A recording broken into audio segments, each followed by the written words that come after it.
mike itari myinshi mfite ariko nabanaga n'abarakore cyane kandi inshuti zanjye nyuma narenza gukizwa ariko hari ibintu byinshi Imana yagiye ivuga urabona mu Rwanda hakimara kuba genocide nyuma yaho habayeho gusenga reka ariho mpera hafi aho ngaho turashima Imana yakoresheje abayobozi bw'igihugu igakoresha ingabo ndetse n'umugabo w'ikirenga Perezida Paul Kagame agahagarika amahano yari ahari nyuma y'abantu barasenze abantu bapfukamaga muri stade amavi akapfukama amasaha 3 bari gusenga Imana rero ivuga ko harimo kuba byinshi bihari rero byarasohoye cyane byinshi pe muri icyo gihe hatangiye gutorera hageze ahubwo ariko igihe cyose tuziranye ugira impfundiko ugira amaguru afite impfundiko izo mpfundiko umugabo atawonye mu myaka 3 babyaranye 3 mu myaka igiye kugera mu 10 ku kera yazibonye nyuma y'intuzo amaso yahumutse ari ibindi byiza yabonye niyo mpamvu Imana yabwiye abisera babwira ngo nimugerayo nimukibagirwe nimugashingiye n'abanyakanani mu buryo bw'uko bagombaga yenda kuzana ibigirwamana muri Isirayeli ariko no mu buryo bw'uko bagomba gusenya ingo uyu munsi wa none rero muri aka gakiza kari modernize hari igihura hari abantu bagiye bashakana bagashakana muri situation ikomeye ugasanga yenda bari bakundanye ko bahuriye kuri ndazi mu gihe runaka cyabaye Imana ikabazamura ikabageza ku rwego runaka yatangira kumureba akabona hari ikintu kiburaho arisiga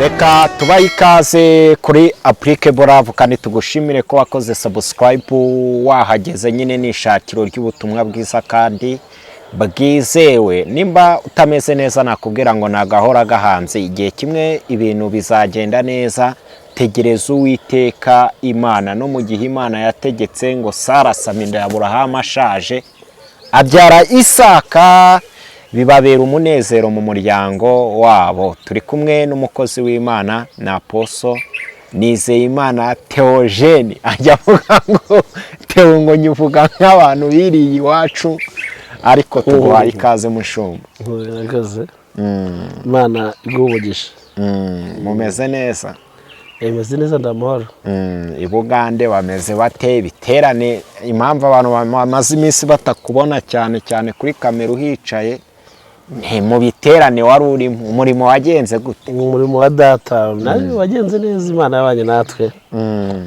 kandi byagenze neza pe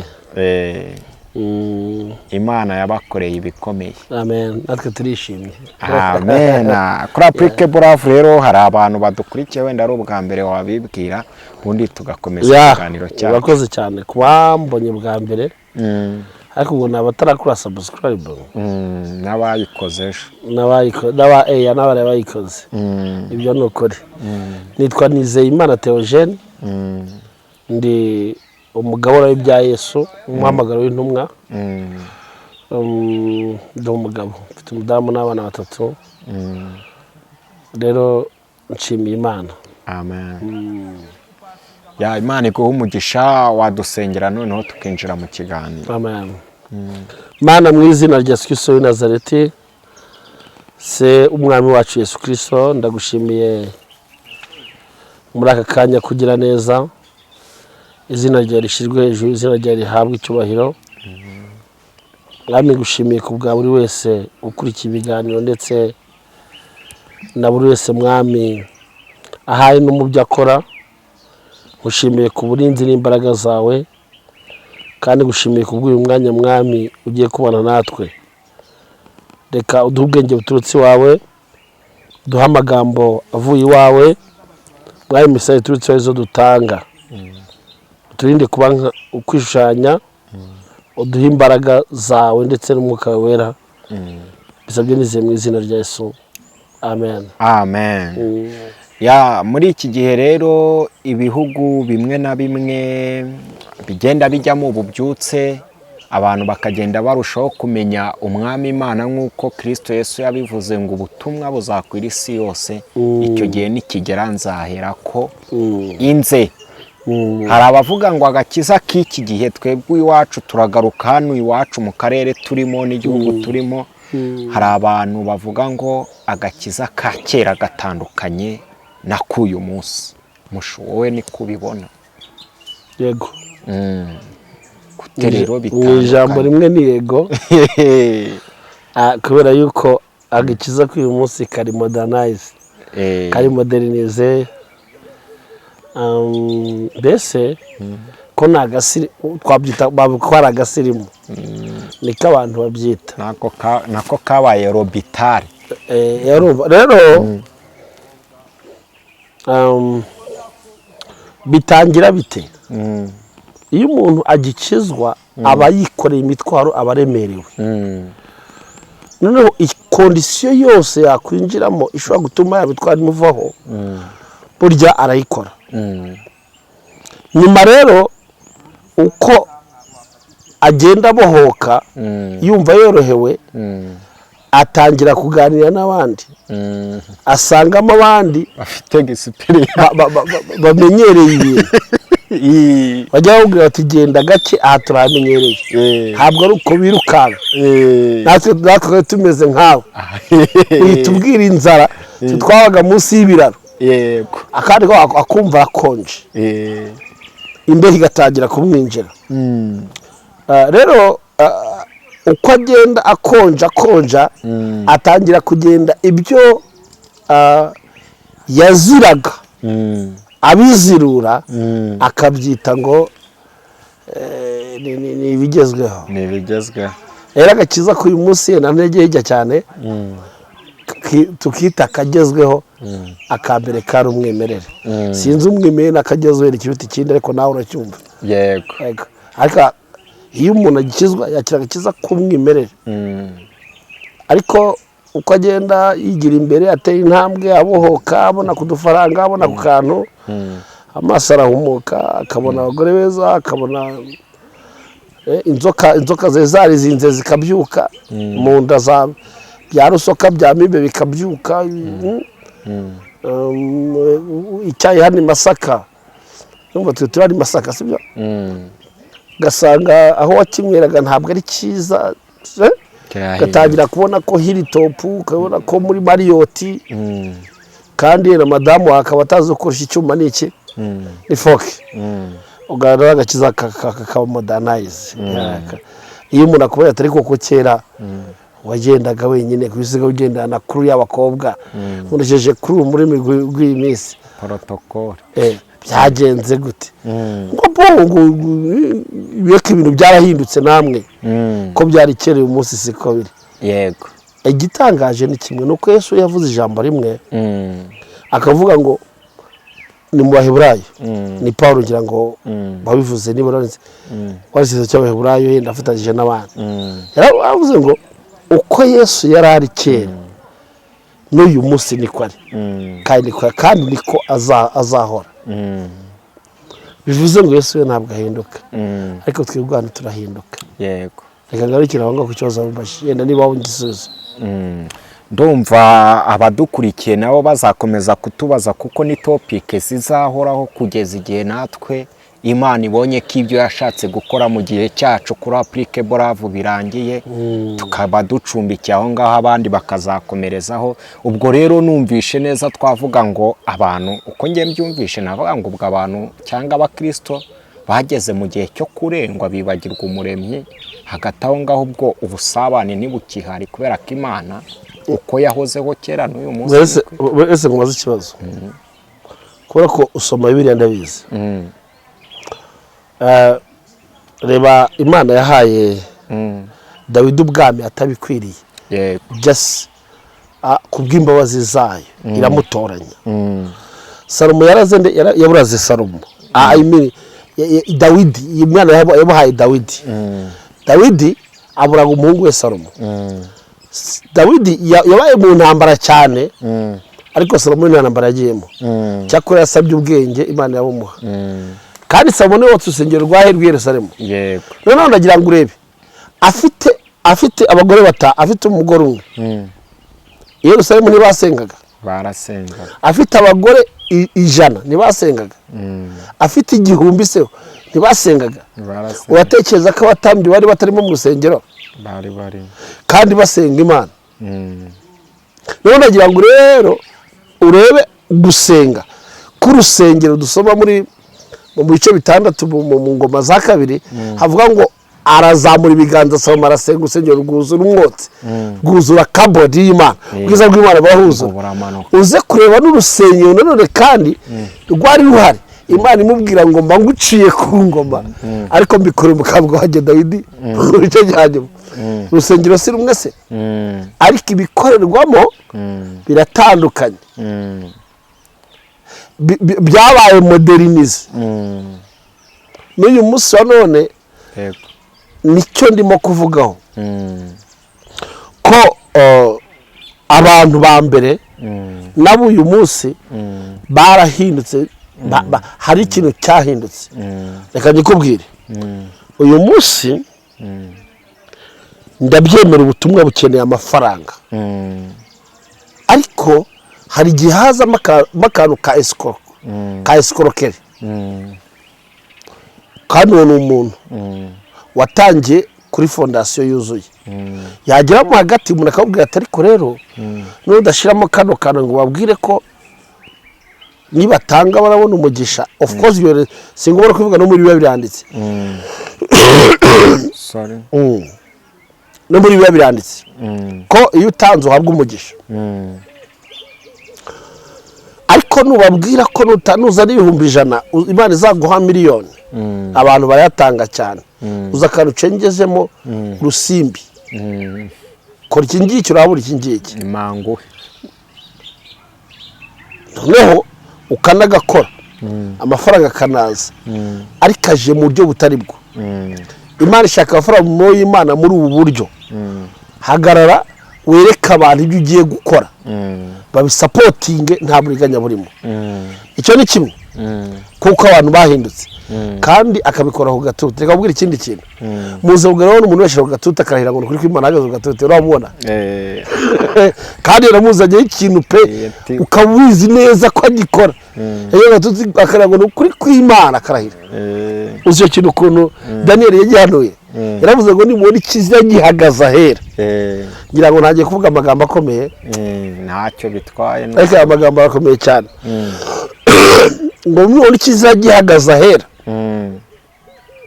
abantu rero bakagira ngo ni Satani uzazana amahembe ye agahagarara usigiye kutari nta mahembe agira ni ukumushushanya kugira ngo tumutinye ariko ari mu mugambi we kugira ngo abantu bahanga amaso ikintu kibi we ace mu cyiza abagusha abantu bazi ko ari ngo uzaza nuko wenda bamushushanya akahagarara ngo bakaba ni ikizira ahubwo ni ugukorera ibizira ahera cyane ubwo abantu ntibahindutse kandi bakomeza bakora umurimo w'Imana bumva abantu barahindutse yego icya gatatu no mu buzima busanzwe kubona umushumba aryamanye n'intama intama zisanzwe yego n'umushumba kuba aryamanye n'intama ni ikizira rero se mu Mana ho kiracyari ikizira aho cyabaye ikizira ariko abantu barabikora urumva abantu batarahindutse Imana itubabarire cyane ubwira ko wowe nande twebwe uvuze ngo niba ari wowe uvuze ngo Imana imbabarire kuko abona harimo abavuze ko abavuze ko ndyamana nazo ariko uri kwaturira abandi babikora Imana igirire neza okay agakiza ni person ntago ari ndoza ntago ari societe nibyo navugaho. Noneho mbabarire nyine ujye uhinjira kugira ngo abadukurikiye nimba hari aho bataniye bajye bagenda bagaruka, buri muntu wese yitekerezeho. Muri ibi bihe turimo hari igihe wigeze kubivugaho uravuga ati mu by'ukuri nubwo insengero zifunze ariya n'amazu afunze, turi no kuvuga ku bantu bamwe batera komenti ngo barasezerewe ku murimo, ariko uyu munsi iyo ubyitegereje umuntu wese ukamubwira ngo kuki utagisenga, insengero zirafunze, twakumva ijambo ry'Imana za Bibiliya abantu zaba bati nyamara umuntu wese akwiye gutunga ijambo ry'Imana. Turaza no kubijyaho nyuma mu bintu Imana yavuze uyu munsi byasohoye abantu baravugaga ati reka reka. Wowe ubibona gute iyo umuntu ahagarara akavuga ati ngewe impamvu nagisenga? Hari n'abashumba bavuze ati ngewe nigire muri bizinesi yanjye, n'ubundi byaranze ibyo wambwiye, sinabibonye wambwiye ko uzangirira neza mu murimo wawe, reka nigire kwinywera suruduwiri na dunda ubwonko na mukubita umwice n'umumanura jipo. Uba abantu basengaga bamwe na bamwe ari abakozi b'Imana n'ibyo barimo, bitwaje ko ari ibihe bigoye ko insengero zifunze. Abo none se nakomeje kugira ikibazo, abo bireferahe muri Bibiliya? Nta handi birefera, ati yaraduhamagaye none yemeye ko badufungiye. Ese Yesu yatumye abantu insengero, hari izo bari barimo baziriramo? nuko aya magambo akomeye ariko ndayavuga n'ubundi kuko njyewe ndi intumwa ntawe untera ibuye, nta nayintera ni akazi ke, ariko ntabwo muri misiyo y'Imana yigeze ibwira ngo mujye kubaka insengero zikomeye cyane. tuzi urusengero rumwe rwubatswe na Salomo, Yesu akimara kuza yasanze abantu barwirata, ariko insengero simbi abakaki cy'abantu bacyumve, abantu barwirata. Reba urusengero rwacu, Yesu yajya kubabwira ati rega ubwawe bw'Imana ati oya, wabonye urugo rwubatse reba rya zahabu, reba iki n'iki. Yesu ageze ararwitaruye ararira, aravuga ngo Yerusalemu Yerusalemu we, wica abagutumweho ugatera amabuye abahanuzi. Ni ryari nagambiriye kukubundikira nk'uko inkoko ibundikira umwana wayo, ariko ntubyemere Yerusalemu. Yesu amara yaragwa. Rero ntabwo itorero icyitwa insengero, njye ku ruhande rwanjye ntabwo nemeza ko ryageze cyangwa zageze ku cyo Yesu yashaka ko zigeraho. Kamubwira impamvu. Imana igomba gutura ahantu heza, ariko yavuze ngo sintura mu mazu yanyu y'ibitabashwa. Ubwo ibwira Yesaya ngo umutima umenetse niwo nza nkajyamo. Bivuze ngo insengero zikomeye ni imitima, tubyemeranyaho. Hanyuma rero muri misiyo y'Imana yari ikeneye imitima y'abantu ko bayigarukira. Twebwe twubaka impaya, ngira ngo wenda impaya urayumva, n'ubwami impaya. Hahandi ari njyewe mukuru, umugore akaba yungirije, umwana akaba ari worship leader, undi akaba ari uhagarariye ibyo, ugasanga ni impaya yacu nk'abana. Icyo gihe abandi bakaza ari abantu basanzwe. Tageti ni ukujya mu gihe ibyo mu gihe byanyu ku ntuza yanyu. Ibyo ntabwo byigeze besha Imana icyubahiro. Yego. Ikindi ntabwo umuntu wigeze kumenya imana ashobora kuyireka, yego, ahubwo umuntu ureka imana ni uwayumvise. rero abantu bumvise imana noneho aho bayumviraga harabura, barangije baragenda. ariko icyo ni ingaruka zikwereka ko muri empire yacu twubatse, ubwo ni bwa bwami twubatse bwacu, tutigeze twereka abantu Kristo, ahubwo twarabwiye ngo nimuze muturebe. batubuza aho batureberaga, bisubira mu byo bari barimo. iri jambo rirakomeza, ndarisubiramo. ntabwo mu bwami twubatse twigeze twereka abantu Kristo ko ari we ubuhagarariye, oya, ko ari we mugaba w'ubwo bwami. baza mubwire, ntabwo Yesu yavuze ngo ngwino, yatubwiye ngo tugende, tuhamagara abantu muze, ngo niturangira tubabwire ngo turi hano, ariko shefu wacu n'uriya. oya, wowe hagarara uvuge ngo mwene data, dore Kristo nguriye. umva ikintu Yohana yakoze, Yohana umubatiza akimara kubatiza Yesu, ngo yabwiye abigishwa, arababwira ngo abigishwa bafite abigishwa benshi cyane, arababwira ngo dore nguriya Kristo, mumukurikire mwese. uriya ntashobora gupfundura udushumi tw'inkweto ze. ariko twebwe ntabwo tweretse abantu Kristo, ahubwo twebwe twabahamagaye just we call them to come to us. Timvuye Bugande, urabyumva, mfite amavuta Imana yahankoresheje imirimo, mfite amavuta adasanzwe, nimuze mu ndebe, zana amazi gusa. natwe ubwacu no mu biterane mu kwamamaza turabikora. umukozi w'Imana udasanzwe ninde udasanzwe? yego, Yesu ni udasanzwe, sibyo? Yesu ni udasanzwe. urumva aya magambo ndi kuvuga arakomeye. yego, Yesu ni udasanzwe.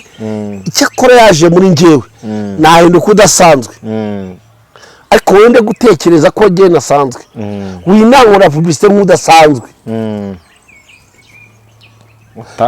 utakoze bavuga ko wasuzuguye umuntu. rero muri empire zacu twubatse, ntabwo twetse abantu Kristo, ahubwo twabireherejeho twebwe kubera inyungu zacu. empire rero zisenyutse, abantu babuze aho bajya, kuko bakurikiraga twebwe, natwe basanga twagiye mu kabari, turimo turanywa byeri, bo bajya muri Dundubwo nk'uko wazubivuga, namukubita umwice. ariko umuntu weretse ngo dore Kristo nguriye, aracyakurikira Kristo, kuko Kristo w'ingoma ye ntigihanguka, ntigisenyuka, ariko ubwami bwacu bwebwe burasenyuka. rero uyu muntu uvuga ngo yabuze aho ijambo ry'Imana ngo cyo cyangwa gusorezaho, nawe ntiyabuze. n'ubu ngo turi imbere kamera turimo turavuga, radiyo ziravuga, yewe ijambo ry'Imana rirahari. ahubwo dore ikibazo gihari, kumva ibijyanye n'iby'amarangamutima yawe ashaka, kuko buriya niba adakurikira atari kuri Approve, cyangwa ngo ajye n'ahandi runaka, afite ahandi ari, ushobora gusanga ari kwa Mitsutsu, arimo areba urwenya, cyangwa kwansa n'ahandi. kandi nabyo ni byiza, biruhura umutwe hari yenda. ariko niki nshatse kuvuga, yende kwitwaza, yende gufata megabyte ngo azimare, nagere ngo nabuze aho numva ijambo ry'Imana. dore icyo Yesu yavuze amaze kubona ko imisozi imwe izasenyuka, usanga abantu bamwe bakiye imisozi yabo. yarabwiye ngo ariko umusozi umwe nibakwanga, cyangwa nusenyuka, cyangwa utakiriho, muvane ntuzicare, tera intambwe ujye ku wundi. icyo nzi cyo ntuzayirangiza ntaragaruka. Imana ishimwe cyane. Amen. rero icyo ngicyo ni ikinyoma, ntawubuza wumva ijambo ry'Imana. kandi ibi bintu birakomeye. ngewe nemeza ko no mu ijuru n'abazajya kurimbuka burya ngo bazagenda bari kuvuga ngo Mana urera. Uzimo bazaba ari imbiyo nimba ngo Mana urera, azaba ari ufaye abari mu ijuru Mana urera bayiramye bayireba, n'abari kujya muri gehena nabo yuahori wayi koko ngo bazaba bari kuvuga ngo we have got what we deserve. Igihano duhaye gisa neza neza ibyo twakoreye. Kubera iki nta rubanza ruzabayo, nyine uzavuga ngo nabonye umwanya wo kumva ijambo ry'Imana ry'ukuri, ubone kuri taburo ko igihe wagomba kuryumva warebaga ntunabyiteho ukarisisikirininga rikagakongera ukarikubita hirya ukaryihorera, aho ngaho witsinde wowe ubwawe ufata inzira ishokoshe ujya ahandi avuga uti yewe kwari gupretendinga, ariko ubundi ijambo ry'Imana ryangezeho ry'ukuri. Birashoboka kwenda ko ntagufasha, ariko se nta wundi wagufasha, hari n'andi cyane yagufasha. Izo cyane nicyo kirakoze. Yego, yatugana ku musozo rero, sinzi nimba turi bubishyire mu mubare, ariko ni ukugira ngo tujye twibutsa abantu. N'umuntu avuga ati utuzi uko ibi bintu Imana yabimbwiye, nafite icyerekezo ikabimbwira ndi Cyangugu, none bikaba byarasohoye nk'uko twavuze ngo abantu bamwe baribagiwe baba basirimu. Ariko nk'uko uranduta unafite experience muri ubu buzima ndetse no mu rugendo rwo kugendana na Kristo, ariko hari ibintu Imana yavuze muri iyi minsi byasohoye abantu bamwe na bamwe batajya bitaho, kandi ari kimwe mu bimenyetso by'imbuzi Imana yagendaga itanga. Wowe hari ibyo wabuze pa? Byinshi cyane. Yego, byinshi cyane byarasohoye. Byinshi pe. Yego, weya twabayeho mu gihe yenda reka njyewe nakuze ndi umudivantiste mu myaka mike itari myinshi mfite, ariko nabanaga n'abarakore cyane kandi inshuti zanjye nyuma narinza gukizwa. Ariko hari ibintu byinshi Imana yagiye ivuga. Ndabona mu Rwanda hakimara kuba genocide, nyuma yaho habayeho gusenga. Reka ariho mpera hafi aho ngaho. Turashima Imana yakoresheje ubuyobozi bw'igihugu, igakoresha ingabo ndetse n'umugabo w'ikirenga Perezida Paul Kagame, agahagarika amahano yari ahari.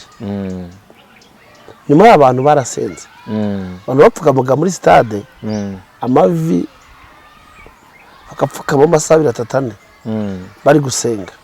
Imana rero ivuga ko izatanga imigisha. Imwe mu migisha yavuze harimo imihanda tubona, harimo izi nyubako zikomeye, harimo kuba u Rwanda ruzamenyekana, harimo kuba byinshi bihari. Rero byarasohoye cyane byinshi pe. Muri icyo gihe hatangiye gutobokamo abavugabutumwa benshi b'ibyamamare, barazamuka, insengero ziraboneka nyinshi. Rero reba amateleviziyo ahari, reba radiyo ihari. Radiyo ivuga icyo gihe akanumva kamwe ngewe natangiye kumva ni yari ijambo ryaca kuri radiyo Rwanda, yari ifite ntuzivuga ngo banyarwanda nimwumviye inkuru, yari yanoza interprezera, ngira ngo nibyuka nari kubwira, ariko kora hano i Remera ngo ijambo rya nyine Anglikani niyo barikishagaho. Ariko uyu munsi radiyo ari imwe dufite, none reba amaradiyo ahari uko angana, reba televiziyo zero uko zingana. Rero byagize gute byinshi twumvaga turi abana byarasohoye cyane. Abavugaga ngo hari igihe nk'umuhanuzi akavuga ati igihe kizagera umuntu najya ajya mu modoka, ijambo ry'Imana natanga amafaranga agende cyane. izi za social media byose rega ibi nabyo bije vuba. Rega muri iki gihe ni social media irari. Ntuzi igihe bahanuraga kubona arimo aravuga ngo mbonye ngo winjira mu ndekire kimeze nk'igisiga ngo kiragutwara. Nibe bavugaga indege uko atarayibona akabona ibyo ngibyo. Igisiga kiragutwara. Igisiga kirakujyana. Ati ndabona we n'abantu bameze bafite urumengo rw'uduhinja gutyo tarabona umuzungu nuko nyine bivugaga kuko ariko yabibonaga mu maso. Rero ni stapad gavuga ngo nta muzongera kugira amafaranga. Byose pe byarahanuwe kandi tujya tubibona. Nanone hagira hiwe wata ariko nimumara kurya mu gahaga nimuzibagirwa ibihe bizaba bigoye ako karagaciyemo ndumva nako karakomeye. Nako karakomeye. Arimo kurya tugahaga in terms of yo gukomeza kuramya Imana. Ariko muri human nature aribagirwa umuntu. Natangiye ngurugero rwo kwa Salomo mu bwami bwe. Nabo abantu banezerewe n'imigisha kwa Salomo, acimanza nziza, abantu batekana nta rubanza ntaki. None umuntu yatekana atakizamuke ataki urabona yatekana agatekereza ko yaronga umugore atamuhagije kuko afite umwanya wo kugira gute wo kuryamana nabo. Ibintu birahari. None reka nze n'uyu munsi iyo Imana ihamagaye umuntu arari mucisha kandi ihamagara icyo nakwita igikundi. Hari igihe dukubita ugasanga turi kumwe mu gikundi, nawe niwibuka urasanga igikundi mwabanaga muri ku rwego rumwe kandi bamwe barasigara abandi bagakomeza pe ubyangu byemere. Hagose igikundi nimwe muzamuka mwagenda mbere y'igikunda mwajyana ku musozi muhamagara mugasenga mukajya inama mugasangira mukagira gute. Rero ndagira ngo ngere urebe iyo cya gikundi hari uko Imana itangiye kugenda izamuramo umuntu izamuramo abantu muri batangiye kubona ibyo atabonaga. Nigeze nkubwira umuntu ugeze amamagara kandi barasenga Imana bakuye kure ariko wenda ariko bashakanye ubuzima butaragenda neza. Reka mvuye ngo mbere yatishobora kubona bikemewe kuba umuntu yagenda mu butayu. Kuko iryo jambo Imana yaribwiye ijambo n'uma kurya mugaga nimuzibagirwe. Imana yaribwiye Isirayeli yarabwira ngo mbajyanye mu gihugu cy'amata n'ubuki kandi kirimo abantu kirimo abanaki kirimo iki. Abo ngabo ntabwo bigeze bazenguruka mu butayu. Banyuma mwene data abo ngabo ntabwo izuba ryabishe, abo ntabwo bishwe n'inzara. Buri Imana iturebera kure. Yari izi ko abantu nibagerayo azasanga umukobwa w'umunyakananikazi agahita ajugunya umugore bagereye mu butayu akifatira uwaho ngaho. Yavuga ngo ntuzibeshye. Natwe uyu munsi niyo ndimo iyo nkuru yerekanye isoza. Uziko umuntu nyuma babyanye gatatu yamamagara ati pasa ndumva ngwino duhure. Ndumva mfite ikibazo. Yari umudamu. Nkuko twahurira ruhangaha ku Karubanda. Nsanga ari kuri arambwira ati umugabo aranyitegereje. Ndimo nisiga. Tuvuye koga. Nkajya mbona imarandeba. Kongera akanyitegereza. Amaze sheri iki cyabaye. Kagatangira gakantika kanyihorera. Icyawe sheri. Ageze ahubwo ariko igihe cyose tuziranye. Ugira impfundiko, ugira amaguru afite impfundiko. Izo mpfundiko umugabo atawonye mu myaka 3. Babyaranye gatatu mu myaka igiye kujya mu 10. Ku kera yazibonye nyuma y'intuzo. Amaso yahumutse ari ibindi byiza yabonye. Niyo mpamvu Imana yabwiye abisera babwira ngo nimugerayo nimukibagirwe nimugashingiye n'abanyakanani mu buryo bw'uko bagombaga yenda kuzana ibigirwamana muri Isirayeli ariko no mu buryo bw'uko bagomba gusenya ingo. Na uyu munsi wa none rero muri aka gakiza kari modernize hari igihura hari abantu bagiye bashakana bagashakana muri situation ikomeye ugasanga yenda bari bakundanye ko bahuriye kuri ndazi mu gihe runaka cyabaye.